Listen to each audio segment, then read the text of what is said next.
एक नन्हा मुन्ना छोटा सा हाथी था। छोटे हाथी बहुत कम देखने में आते हैं। वो कद में इतना छोटा था कि उसकी माँ उसे नन्हा कहकर बुलाती थी।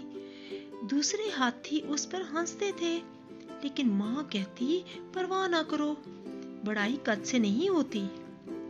एक दिन जंगल में कुछ शिकारी हाथियों को पकड़ने आए।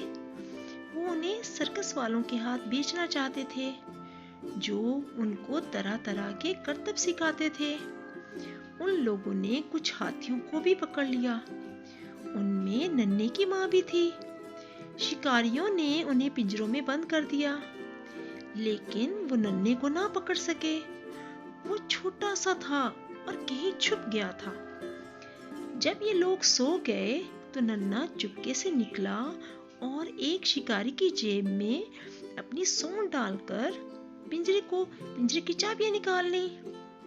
लेकिन अब क्या करे, उसका कद इतना छोटा था कि ताले तक पहुंचना मुश्किल था। आखिर उसकी समझ में एक तरकीब आई।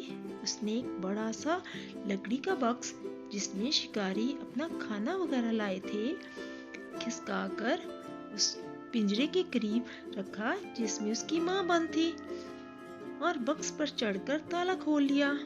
इसके बाद उसने दूसरे हाथियों के पिंजरे भी खोल दिए। सब हाथी भाग निकले, सिर्फ नन्हा एक पिंजरे में रह गया। इतने में शिकारी उठ बैठे। उन्होंने नन्हे को देखकर कहा, ये इसी की शरारत मालूम होती है, इसी ने हाथियों को भगा दिया है। वो पिंजरे में गए ताकि नन्हे को पकड़ लें। नन्हा पिंजरे की सलाखों में से बाहर निकल गया और पिंजरे का दरवाजा बंद कर दिया। अब शिकारी पिंजरे में बंद हो गए। नन्हा अपने साथियों में जा मिला।